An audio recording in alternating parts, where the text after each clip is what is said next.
For years, the Baltimore Ravens have presented a strange paradox.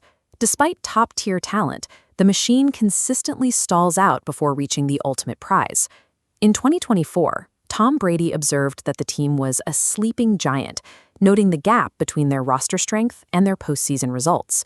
Historically, the franchise has leaned on the individual heroics of their MVP quarterback to overcome deep structural flaws in their roster construction. The departure of head coach John Harbaugh ended an 18-year era and forced a total organizational reset. Waking the giant meant moving past a reliance on a single superstar and building a system where coaching philosophy and roster metrics work in total synchronization. The 2026 transformation began with the hiring of defensive coordinator Jesse Minter as the new head coach. He is paired with offensive coordinator Declan Doyle, who was tasked with establishing a new, heavy-hitting physical identity for the offense. Every 2026 offseason move serves a specific purpose, addressing the distinct numerical deficiencies identified by these two architects. This approach ensures each new signing meets the specific spatial and athletic demands of the Minter and Doyle playbooks. To understand the 2026 Ravens, we have to deconstruct these two blueprints and see how the front office systematically removed the team's historical weaknesses. Jesse Minter's defense relies on aggressive, chaotic pre-snap looks, followed by highly disciplined execution once the ball is snapped.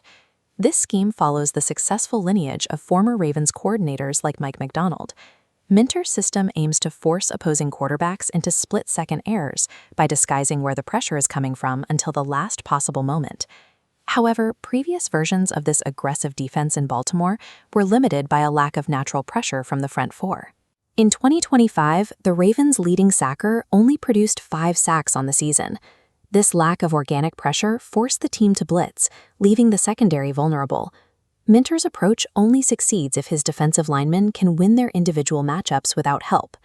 The entire system depends on finding a high-level edge rusher who can win one-on-one at an elite rate. The Ravens notably passed on Max Crosby to pursue a different target in free agency. They signed Trey Hendrickson to a 4-year, $112 million deal to solve the shortage of natural pressure in Minter's scheme. This scatterplot charts pass rush win rate against total sacks for NFL edge rushers over the past 3 seasons. While the 2025 Ravens edge rushers sit clustered near the bottom of the chart, Hendrickson holds a singular position in the elite upper right quadrant. Hendrickson recorded 39 sacks over 3 seasons and consistently ranked in the top 5 for pass rush win rate, despite missing significant time. Adding Hendrickson allows Minter to generate pressure with just 4 rushers, keeping the rest of the defense in coverage and making the unit much harder to attack. On offense, Declan Doyle uses a heavy-hitting run game designed to create physical space at the point of attack.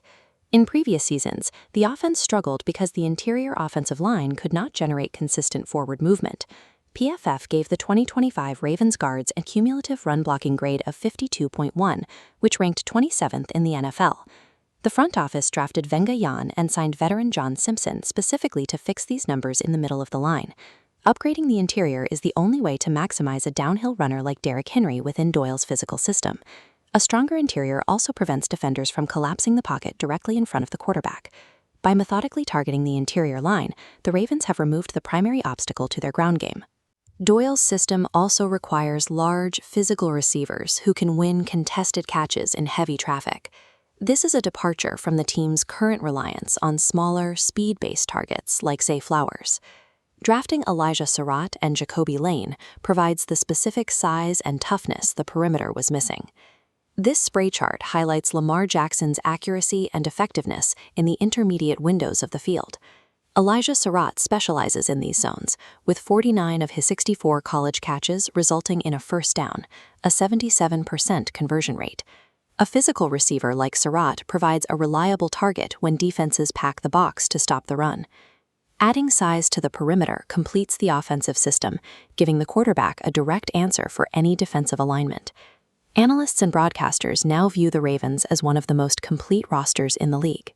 Hall of Famers have noted that an MVP-level performance from Lamar Jackson is now the standard expectation for this team. The 2026 team stands apart because the front office methodically targeted and removed the roster flaws that stalled previous seasons. The roster variables are now aligned. The team has secured its edge pressure, its interior mass, and its perimeter size. Mentor's defense finally has the personnel to execute its aggressive pressure looks without compromise. Doyle's offense has the structural weight required to dictate the flow of the game at the line of scrimmage. They also retain their historical advantage of deep, reliable play at the tight end position. This team is built so the system carries the workload, reducing the need for desperate, improvisational plays in the postseason. By synchronizing their coaching philosophy with specific roster upgrades, the Ravens have built a unit designed to sustain their MVP, potentially positioning them as the team to beat in the AFC.